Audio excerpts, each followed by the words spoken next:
আসসালামু আলাইকুম। আশা করি আমার ফেসবুক ফলোয়ার এবং আমার ইউটিউবের যে সাবস্ক্রাইবাররা আছেন সবাই ভালো আছেন। আলহামদুলিল্লাহ, আপনাদের দয়ায় আমিও ভালো আছি। বন্ধুরা, আমি যেহেতু মোবাইল রিপেয়ারের কাজ করি এবং মোবাইল রিপেয়ারের সম্বন্ধে বিভিন্ন ট্রেনিং দিয়ে থাকি, তো আমি জানি একটি মোবাইলের কাজ করতে গেলে কেমন ধরনের মেশিনারি ভালো হয়। এজন্যই অনেকেই মনে করেন যে আমার কাছে ফোন করলে হয়তোবা আমি একটা ভালো হটগান সাজেস্ট করব, একটা ভালো মাইক্রোস্কোপ সাজেস্ট করব, একটা ভালো পাওয়ার সাপ্লাই সাজেস্ট করব। এরকম ধরনের চিন্তা অনেকেই করে থাকেন। আসলে এটা একদম ভুল। আবার যদি বলি যে হয়তোবা কিছুটা সত্য হতে পারে, কেননা যেহেতু আমি কাজ করছি, এটা আমি না, একজন সাধারণ টেকনিশিয়ান ভাইও একটা পাওয়ার সাপ্লাই, কেমন ধরনের পাওয়ার সাপ্লাই কাজ করতে ভালো হয়, কেমন ধরনের হটগান ব্যবহার করতে ভালো হয়, উনিও এটা জানবে। অর্থাৎ আমাকে যারা ফোন করেন তার মানে এই না যে আমি দুনিয়ার সব কিছু জানি। একজন মোবাইল রিপেয়ারের কাজ করে এমন টেকনিশিয়ান ভাইরাও কিন্তু আমরা যা জানি তাই জানে। হয়তোবা কাজের ক্ষেত্রে কিছুটা হয় অভিজ্ঞ, কিছুটা অনভিজ্ঞ, বা কেউ কিছু বেশি জানে, কেউ কিছু কম জানে, এতটুকুই। তো অনেকে আমাকে বারবার ফোন করেন যে ভাই আমি কুইকের 8570W প্লাস হটগানটা নিতে চাচ্ছি। এই যে এই হটগানটা, এটা আসলে একটা ভাইরাল হটগান বলা যায়। এই হটগানটা নিয়ে অনেক আগে আমি একটা রিভিউ দিয়েছিলাম, আজ থেকে প্রায় 1.5 বছর আগে এরকম একটা রিভিউ দিয়েছিলাম। তখন এটা এত অ্যাভেলেবেল ছিল না। পরে নানা ইউটিউবাররা, অনেক যারা পাইকার, তারা দেখা যায় যে মালামালের জন্য গেলেই এই হটগানটা সাজেস্ট করতো, যার কারণে এটা অত্যন্ত ভাইরাল হয়ে গেছে। আসলে এই হটগানটা দিয়ে ভালোই কাজ করা যায়। আমি নিজেও এটা দিয়েই কাজ করি। ডাবল ডেকার বলেন, যত হাই লেভেলের পেস্টিং এর মোবাইলগুলো বলেন, এই মোবাইলগুলো কিন্তু আমি হটগানটা দিয়েই করি। তো এখন বিষয়টা হচ্ছে, অনেকেই আছেন যারা নতুন দোকান দেবেন, বাজেট একদম অল্প, এরকম 8570W প্লাস নিতে পারছেন। এখন কথা হলো যে বাজেট অল্প আগে কি বেশি ছিল না কম ছিল? আগে কিন্তু ফ্রেন্ডস কম ছিল। কেমন? আগে এটা 6000 টাকা ছিল, 5800 টাকা, 6200 টাকা সামথিং এরকমের মধ্যে নেওয়া যেত। কিন্তু বর্তমানে আপনি যদি শুনেন, এটার প্রাইস বাংলাদেশে 9000 টাকা, প্রায় 200 টাকা কম বেশি জায়গা ভেদে হতে পারে, বাট 9000 টাকা আজকে 2 মাস থেকে 3 মাসের ব্যবধানে। আর এটা বর্তমানে ইন্ডিয়াতে মাত্র 4500 রুপি, 4500 থেকে 4800 রুপির মধ্যে বিক্রি হচ্ছে হটগানটা। আর আমাদের বাংলাদেশে এটা 9000 টাকা প্রায়। তো যারা নতুন টেকনিশিয়ান, একে তো যারা সবাই তো আর স্বাবলম্বী হয় না, কিছু কিছু টেকনিশিয়ান আছে যাদের পুঁজির সমস্যা হয়। তো যাদের পুঁজির সমস্যা, তারা যদি 9000 টাকা দিয়ে হটগানই কিনে, বাদ বাকিগুলো কিভাবে কিনবে? তো অনেকে বলে যে ভাই আমার বাজেটে নাই, অন্য একটা হটগান যদি আমাকে সাজেস্ট করতেন।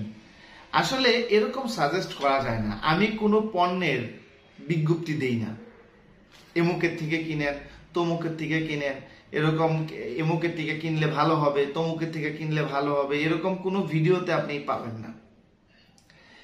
এখানে আপনার যদি বাজেট না থাকে, তাহলে আপনি কেমন ধরনের হটগান নিতে পারেন, এটা আপনি আপনার পার্শ্ববর্তী বা আশেপাশে যারা আইসি লেভেলের কাজ করে তাদের থেকেও আপনি জেনে নিতে পারেন। আর আমি যদি আপনাকে বলতে চাই আপনি কেমন ধরনের কিনতে পারেন, এরকম যদি আমার উপরে দায়ভার দেন, তো আমি যেটা ব্যবহার করেছি ওইটাই তো ভালো বলবো না? আর আপনি যেটা ভালো ব্যবহার করছেন ওইটা যদি আপনি ভালোভাবে ব্যবহার করতে পারেন, বা ওই হটগানটা যদি আপনি নিজে কন্ট্রোলিং করতে পারেন, তাহলে আপনি যেটা ব্যবহার করছেন ওইটাই ভালো হবে। আর যারা নতুন আছে তারা দেখা যায় যে যেহেতু কাজ করছে না, তারা জানে না যে কোনটা ভালো কোনটা খারাপ। তো আপনি যখন আপনার ট্রেনারের কাছে কাজ শিখতেছেন, তখন আপনার ট্রেনার থেকে আপনি জিজ্ঞাসা করে নেবেন, বা আপনি যখন ট্রেনিং করছেন, ওই ট্রেনিং করার সময় কোন হটগানটা ব্যবহার করে ট্রেনিং করছেন আপনি ওইটাই নেন অল্প দামের মধ্যে। কারণ ট্রেনিং সেন্টারে বেশিরভাগ ক্ষেত্রে দেখা যায় যে একদম দামি হটগানগুলো থাকে না, বেশিরভাগ ক্ষেত্রে 8570W প্লাস থাকে আর অন্যান্য গুলো থাকে। এখন মূল কথায় আসি, যারা আমাকে ফোন করেন যে ভাই আমি একটি হটগান কিনতে চাই অল্প বাজেটের মধ্যে, যেটা আমার বেশি পুঁজি লাগবে না, আমি সেক্ষেত্রে আপনাকে সাজেস্ট করতে পারি আপনি আগে তো আপনার চারপাশে দেখেন কে কোনটা দিয়ে করে। তবে আমার এখানে যারা কাজ শিখতে আসে আমি তাদেরকে এইটা দিয়ে ট্রেনিং দিয়ে থাকি। আগে এটা ছিল, এখনো আছে, এটা দিয়েও দিচ্ছি, যাদের পুঁজি আছে তারা এটা নেয়, আর যাদের নাই তারা চাইলে এটাও নিতে পারে। এখন এটা প্রাইস কত? এটা প্রাইস কিন্তু আহামরি কিছু না, এটা প্রাইস 4-এর ভিতরে, তার মানে এটা থেকে অনেক কম, অর্ধেক দামে পাওয়া যাচ্ছে। এবং এটার যে সিস্টেম, এটারও কিন্তু প্রায় সেম সিস্টেম। এটা অটো সিস্টেম, যেমন আমরা এটা হাত থেকে রেখে দিলে বন্ধ হয়ে যায়, তবে এটাও হাত থেকে রেখে দিলে বন্ধ হয়ে যায়। হয়তো এটা একটু কুইক হিট হয়, অর্থাৎ আপনি হাতে নিয়েছেন 5-7 সেকেন্ডের মধ্যে একটু হিট হয়ে যায়, বা এরকম হয় 20 সেকেন্ড সময় নেয়, বাট এটা একটু সময় নেয়, এটা 50 সেকেন্ড থেকে 1 মিনিটের মতো সময় নেয় হিট হওয়ার জন্য। কিন্তু আবার যখন আপনি রেখে দিবেন তখন এটা বন্ধ হয়ে যাচ্ছে। বাট এটা দিয়েও যখন আপনি আইসি লেভেলের কাজগুলো করবেন তখন দেখা যাচ্ছে যে আপনি পারফেক্ট ভাবে করতে পারবেন। এখন আপনি বলতে পারেন, আপনি তো এটা বলেছেন আমি এটাই কিনবো। না, এরকমটা কিন্তু কখনোই করবেন না। আপনি কি করবেন, আপনি আগে দেখেন, আশেপাশে দেখেন, আপনার ট্রেনারকে জিজ্ঞাসা করেন, বা আপনি যেটা দিয়ে কাজ করেছেন এই হটগানটা ভালো কিনা। যেমন আমার এখানে যারা ট্রেন করতে আসে তাদেরকে আমি এটা দিয়েও শিখাই, এটা দিয়েও শিখাই, নর্মাল ধরনের যে হটগান গুলো আছে 2000-2500 টাকা দামে আছে ওইগুলো দিয়েও শিখাই। তাতে কি হয়, তার বাজেটে যদি এটা থাকে তাহলে এটা নিবে, যদি এটা থাকে তাহলে এটা নিবে, আর যদি এর চেয়েও আরো কম নিতে চায় তাহলে ওইটা নিবে। মানে আমি প্রত্যেকটা দিয়ে ওদেরকে দেখাই। তাতে আমার এখানে যারা আসে আমি একদম নিম্ন দামের হটগান থেকে শুরু করে হাই লেভেলের হটগান গুলো দিয়েও কাজ করে। অর্থাৎ আপনি প্রত্যেকটা দিয়ে যখন আপনি কাজ করছেন, এখন আপনার যদি বাজেটে থাকে আপনি ভালোটা নেন, যদি বাজেট না থাকে কম দামিটা নেন। সেক্ষেত্রে দেখা যায় যে যারা নতুন, যাদের টাকা কম, তারা অল্প দামেরটা নেয়, নিজেরও কিছু টাকা বেঁচে যায়। তো ফ্রেন্ডস, আসলে মূল কথাটা হলো আপনি একটু ভালো কাজ করতে গেলে একটু ভালো হটগান, ভালো পাওয়ার সাপ্লাই দরকার আছে। কিন্তু অনেক ক্ষেত্রে আমাদের বাজেটেরও চিন্তা করতে হয়। অনেকে আছে প্রথম অবস্থায় বসতে চাচ্ছেন, টুকটাক কাজ করতে চাচ্ছেন, সেক্ষেত্রে আমি বলবো আপনি অল্প দামের মধ্যে একটা হটগান নেন, এত বেশি দামের প্রয়োজন নেই। এরপরে অনেকে আমাকে বলেন মাইক্রোস্কোপের কথা। মাইক্রোস্কোপ দেখুন, কাজ করলে যে মাইক্রোস্কোপের প্রয়োজন এটা কিন্তু একদম ভুল। আজ থেকে 3 বছর আগে যখন আমরা আইসি লেভেলে কাজ করতাম তখন হাতে গোনা কয়েকজন মাইক্রোস্কোপ চিনত। আসলে মাইক্রোস্কোপটা তো অ্যাভেলেবেল ছিল না। এখন বর্তমানে মাইক্রোস্কোপটা একটা মানে কি বলবো, ভাইরাল একটা জিনিস। মোবাইলের দোকান দিলেই মাইক্রোস্কোপ লাগবে। দেখা যায় যে অনেকে কাজ শিখতে যাওয়ার পরে, বা আমাদের কাছে যখন অনেকে কাজ শিখতে আসে, ফার্স্ট টাইমই বলে ভাই একটা মাইক্রোস্কোপ না নিলে বাণিজ্য থাকবো না, দোকানের একটা শো আপের জন্য একটা মাইক্রোস্কোপের দরকার আছে। ও ভাই, আপনি দোকানের শো আপের জন্য, আপনি কাজ জানেন না, আপনি দোকানের শো আপের জন্য মাইক্রোস্কোপ নিয়ে রেখে দিলে লাভ হবে? কাস্টমার কি আপনার দোকানের শো আপ দেখে আসবে? আপনার চেহারা দেখে আসবে? আপনার কাজ দেখে আসবে? অনেকে মনে করে যে না, আমি একটা বড় মাইক্রোস্কোপ নিব, একটা ভালো মানে একটু বড় সাইজের হটগান নিব, একটা ওসিএ মেশিন নিব, একটা পেপার কাটিং নিব, নিলে আমার কাস্টমার আমার প্রতি উৎসাহিত হবে এবং আমার দোকানে আসবে। হ্যাঁ, এটা ঠিক আছে। এটা কখন নিবেন? যখন আপনার কাছে অ্যাভেলেবেল টাকা আছে ইনভেস্ট করার মতো, তখন আপনি নেন, কোনো সমস্যা নেই। এখন আপনি নতুন দোকান দিবেন, আপনার একটা মোবাইলের দোকান যখন আপনি নতুন দিবেন তখন আপনাকে বুঝতে হবে যে আপনার ধৈর্য আছে কিনা, আপনি এই কাজটা করতে পারবেন কিনা, কাস্টমারের সাথে আপনি বুঝিয়ে কথা বলতে পারবেন কিনা, নাকি কাস্টমারের সাথে পিটাপিটি করবেন, এই বিষয়গুলো আগে বুঝতে হবে। আপনি আগে দোকান দেন, 3 মাস করেন, পরিস্থিতি বুঝেন, কাস্টমারকে যদি বুঝাইতে পারেন। কারণ মোবাইল সেক্টরের মধ্যে কাজ করার চেয়ে সবচেয়ে ভালো যে জিনিসটা জানতে হবে, কাস্টমারকে হ্যান্ডেলিং করা। কাস্টমারকে কিভাবে আপনি হ্যান্ডেলিং করবেন সেটা। এখন বিষয়টা হচ্ছে আপনি হ্যান্ডেলিং করতে জানেন না, আপনার অত্যন্তই রাগ, আপনি কাস্টমারকে পিটাইয়া পুড়াইয়া কিছু মানে সামান্যতম কথা কাটাকাটি নিয়ে ঝগড়াঝাটি করে মানে একদম শেষ। এরকম হলে তো আপনি ব্যবসা টিকবে না। সো আপনি করতে পারবেন কিনা সেটা জাস্টিফাই করার জন্য অন্তত পক্ষে আপনি একটা নর্মালি দোকান দিয়ে নেন না, একটা নর্মাল আপনার পজিশন মতো আপনি একটা দোকান নেন, নিয়ে 3 মাস ব্যবসা করেন, 6 মাস ব্যবসা করেন, আপনি দেখতেছেন আলহামদুলিল্লাহ ভালো চলছে, ভালো কাজ করতে পারছি, আমার হাতের অ্যাক্টিভিটি ভালো হয়ে গেছে, আমি মোবাইলের সমস্যা নিরূপণ করতে পারছি, তখন আপনি ধীরে ধীরে নেন, একটা মাইক্রোস্কোপ নেন, একটা যদি আপনার মনে হয় যে না আপনার এলাকায় ওসিএ মেশিন চলবে, ওসিএ মেশিন নেন, পেপার কাটিং মেশিন নেন। এখন আপনি যদি স্টার্টিং এ দোকান দিবেন, এখনো আপনি ভালো করে কাজও শিখেন নাই, আপনি এখনো শিক্ষানবিশ অবস্থায় আছেন, অর্থাৎ শিখছেন, এমন অবস্থায় যদি আপনি একটা বাজেট নেন, একটা রিসিভ করেন যে আমি ওসিএ নিব, এই নিব, সেই নিব, 5-7 লাখ টাকা 8 লাখ টাকার একটা বাজেট করে ফেললেন, পরে দেওয়ার পরে দেখতে পাচ্ছেন যে আপনার মাথায় কুলাচ্ছে না, আপনি পারছেন না, আপনার এলাকার লোক ভালো না, বা আপনি এলাকার লোকদের সাথে ঝগড়া লেগে যাচ্ছেন, এরকম হয়ে যাচ্ছে, সেক্ষেত্রে অনেকে ব্যবসা করতে পারে না, আবার প্রবাসে চলে যায়। তো আপনি যে জিনিসগুলো, এই যে মাইক্রোস্কোপটা, এটা আমি আজকে এনেছি, আমার অফিসে আরো মাইক্রোস্কোপ আছে, এটা এনেছি, আরো দরকার, এই জন্য আমি এনেছি। এখন আমি মাইক্রোস্কোপটা আজকে আনলাম, তো আমার এটা আই থিঙ্ক 23-এর মধ্যে পড়েছে, 23-এর মধ্যে পড়েছে। এখন আমি যদি বলি ভাই এটা বিক্রি করবো, তখন আপনারা কি বলবেন? ভাই 15,000 টাকা দিব, 18,000 টাকা দিব, অর্থাৎ এইটার দাম কিন্তু ডাউন হয়ে গেল। এবার আপনি একদিন চালান আর 3 দিন চালান, আপনি মার্কেট থেকে এটা কিনে আনছেন, আপনি এটাকে সেল করে দিবেন, তখন এটা পুরাতন হয়ে যাবে, তখন দাম কিন্তু কমে যাবে। এজন্য আমি বলবো, যারা আমাকে ফোন করেন তাদেরকে আমি রিকোয়েস্ট করব, আপনি ব্যবসা দেওয়ার আগে যারা মোবাইল সার্ভিসিং এর কাজ করতে চাচ্ছেন আর এই মোবাইল রিপেয়ারের কাজের সাথে সংযুক্ত হতে চাচ্ছেন, তাদেরকে রিকোয়েস্ট করব, আপনি প্রথমে নর্মাল ভাবে শুরু করেন, দোকান ভালো করে একটু ডেকোরেশন করেন, আপনি নর্মালি দেখা যায় যে কিছু অ্যাক্সেসরিজ তুলেন, চার্জার, হেডফোন থেকে শুরু করে ব্যাটারি, বিভিন্ন ধরনের সবকিছু মালামাল তুলেন, টুকটাক কাজ করা শুরু করেন, নর্মাল একটা হট গান নেন, নর্মাল না মোটামুটি ভালো, আর যদি বাজেট থাকে একটা 857 DW প্লাস নেন না, 9,000 টাকা বা 8,800 টাকা সামথিং, এরকম মধ্যে একটা আপনি নেন, নিয়ে শুরু করেন। মাইক্রোস্কোপের দরকার নেই, মাইক্রোস্কোপটা আপনি কয়েকদিন পরে নেন, আপনি কাজ তো মাত্র শিখলেন না। এখন যদি আপনি মাইক্রোস্কোপ নেন, সেক্ষেত্রে দেখা গেল যে আল্লাহ না করুক অনেকে ছেড়ে দিতে চায়, ছেড়ে দেন, তখন কিন্তু আপনি বিরাট লসের সম্মুখীন হবেন।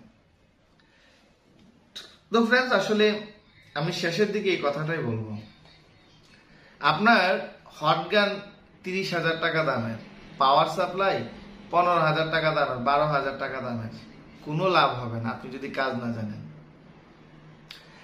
আপনি একটি মোবাইলের সমস্যা নিরূপণ করতে পারেন না, আপনি একটি মোবাইলে আইসি লাগাতে পারেন না বা আইসি উঠাতে পারেন না, একটা কম্পোনেন্ট কিভাবে, আইসির পরে আইসির কাজ জানলেই যে আপনি ভালো টেকনিশিয়ান তা তো না, একটা কম্পোনেন্ট কিভাবে কাজ করে, একটা ক্যাপাসিটার কিভাবে কাজ করে, রেজিস্টর কিভাবে কাজ করে, ডায়োড কিভাবে কাজ করে, কত ধরনের ডায়োড হয়, এই নর্মাল কাজগুলোই আপনি জানেন না।